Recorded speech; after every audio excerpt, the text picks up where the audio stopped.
छत्रपती शिवाजी महाराज की जय। व्यासपीठावर उपस्थित असणारे माझे जीवलग मित्र अविनाश अण्णा खापे, राष्ट्रीय कार्यकारी सदस्य युवा सेनेचे, माझे दुसरे जीवलग मित्र बाळासाहेब किशवे साहेब, प्रदेशाध्यक्ष, खास माझ्यासाठी इथपर्यंत आलेत, त्यांच्यासाठी एकदा जोरदार टाळ्या वाजवा सगळे।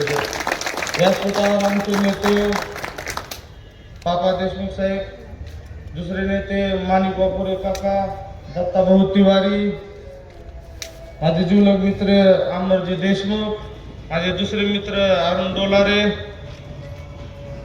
जॅकी काजी, पंकज देशपांडे, सन्माननीय व्यासपीठ।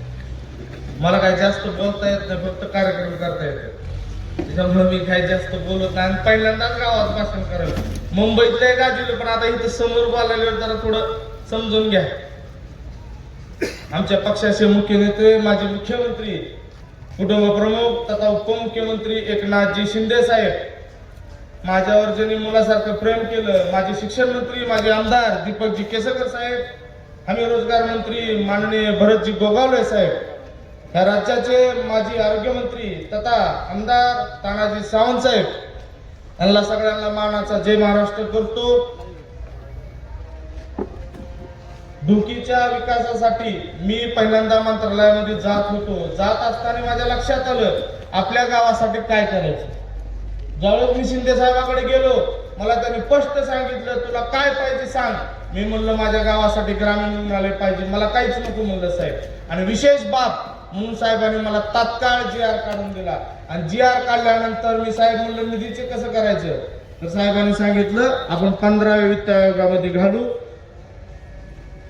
माझी आत्ताचे दिवंगत उपमुख्यमंत्री अर्थमंत्री अजितदादा पवार साहेब, खरंच ढुकी गावावर त्यांचे फार उपकार आहेत। एका मिनिटात सांगितलं तुकाराम 15 वित्त आयोगात ग्रामीण रुग्णालय बस स्टँड घालतो, काळजी करू नको।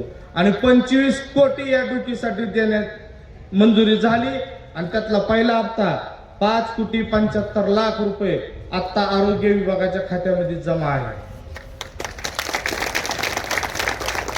15 दिवसामध्ये धाराशिव जिल्ह्याचे कलेक्टर, खरंच कर्तव्य दक्ष कलेक्टर म्हणलं तर काय अडचण नाही, रात्री 2 वाजता ग्रामीण रुग्णालयाची जागेची पाहणी करायला ढुकीमध्ये आले होते, आणि त्यांनी 15 दिवसामध्ये आपल्याला सातबारा तयार करून दिला।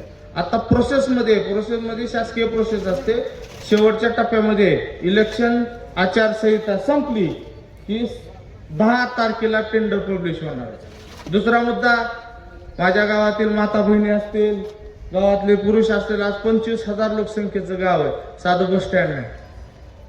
मला कोणावर टीकाच करायची नाही, कारण टीका करायला सुद्धा लय मोठी माणसं लागते, त्याच्यामुळे मला कोणावर टीकाच करायची नाही। टीका करण्यासारखं काहीच नाही, तर त्यांच्यावर टीका करून तर काय उपयोग आहे, आपल्याला काम करायचं।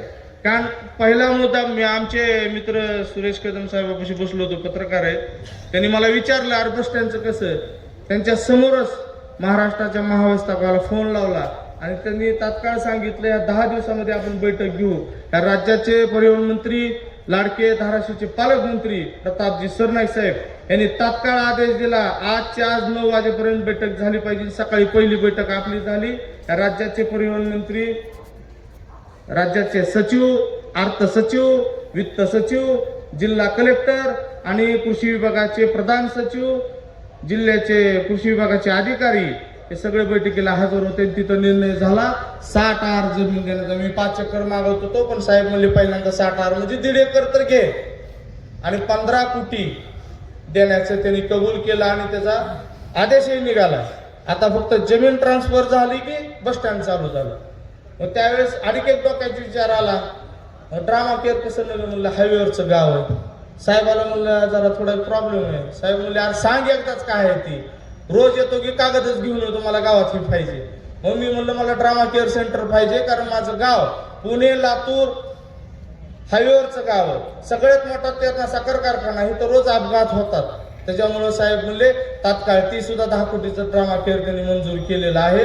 आपण ज्या PSCच्या जागेमध्ये PSC रिकामी होणार आहे तिथं आपल्याला दवाखाना उभा करायचा ड्रामा केअरचा. संघर्षातून आपण तयार झालेलो आहे. मला कुठलाही पुढाऱ्या सहकार नाही, माझे गुरु तर पद्मश्री पाटीलच आहे, त्याच्यात काय वाद नाही राजकारणामध्ये. पण राजकारण करत असताना एक शेतकऱ्याचं पोरग आहे, मध्यमवर्गीयाचं पोरग आहे, आपण काय केलं पाहिजे आणि काय नाही केलं पाहिजे हे मी शिकत गेलो. पहिलं माझं आंदोलन सक्सेस झालं. विनालनाने शिक्षकाला 20 ते 40% आपण देण्याचं कबूल केलं. त्यांचे आंदोलन हाताळले. आंदोलन हाताळत असताना साहेबांनी मला राज्य आंदोलन समन्वयक केलं, राज्याचा उपाध्यक्ष केलं शिवसेनेचा. ही सगळ्यात मोठी जिम्मेदारी दिली की कारण एक आपण काम करणार आहे. मायनॉरिटी स्कूलमध्ये आपण काय केलं, 30 पटसंख्या होती. उर्दू शाळा असेल, बौद्ध शाळा असतील, ह्याला आपण 30 पटसंख्या होती, तर आपण त्यांना 15 पटसंख्या करून ग्रँटवर आणलं. ती शाळा कशा टिकल्या जातात ह्याचं पाहून त्याला एक पारदर्शकता ह्या पद्धतीने आणलं. बोलता येत नाही मला बरं का, पण कार्यक्रम करता येते. गाव आहे ना बोलता.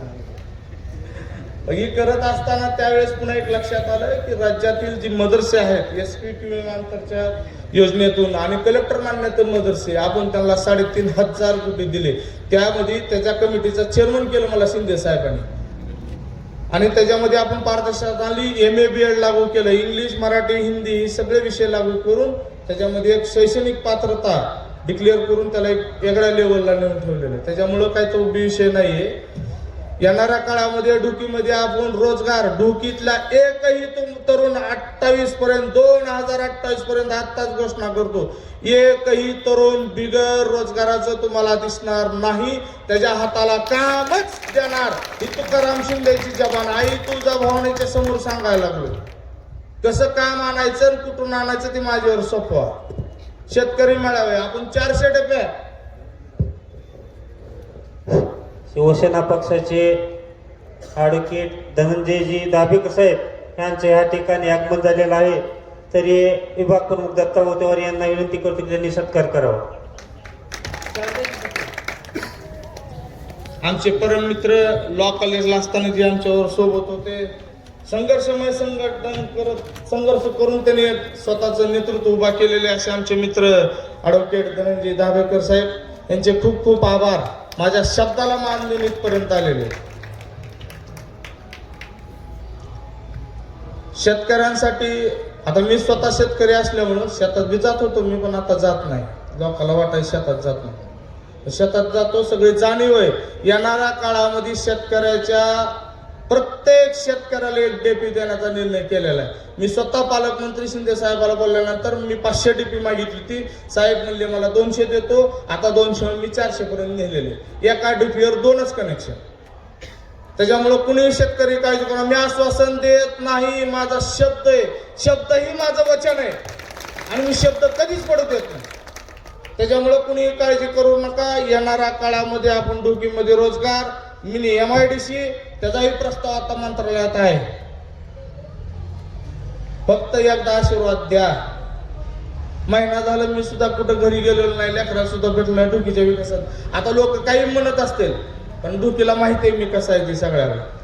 त्याच्यामुळं एक फोन करा, रात्री 2 वाजता किती 24 तास मला कुणीही फोन करा, मी 100% त्यांचा फोन उचलतो. हॉस्पिटल असू द्या, मुंबईत कुठेही काम असू द्या, गावातल्या सगळ्या लोकांना माहिती मी मदत करतो.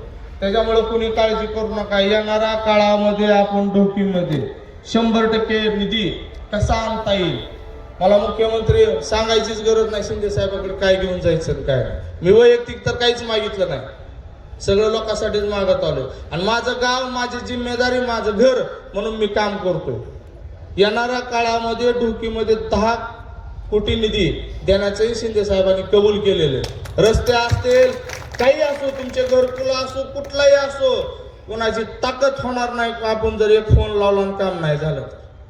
त्याच्यामुळे कुणीच काळजी करू नका. मी 100% तुमच्या पाठीशी उभा आहे. मला फक्त आशीर्वाद द्या.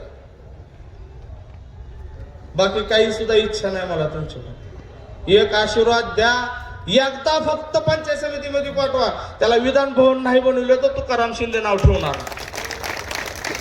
आज तिथं गुशी खेळतात ना, बघू ना आपण गुशी खेळतात का निधी खेळतो हे बघू. जर आठवड्याला डुकीला बिडव्याला व्हिडिओ जर आठवड्याला इथं बैठक घ्यायला लावणार जनता दरबाराची. हे शब्द आहे माझा. हात जोडून सगळ्याला विनंती आहे. पहिल्यांदाच भाषण काय चुकलं असेल तर ते माझे शब्द, जे काय चांगलं बोललं असेल ते तुमच्याकडून शिकलेलो असेल त्यामुळे बोललं असेल त्याच्यामुळे माफी मागतो. सर्वांना मानाचा जय महाराष्ट्र करतो. जय हिंद, जय महाराष्ट्र.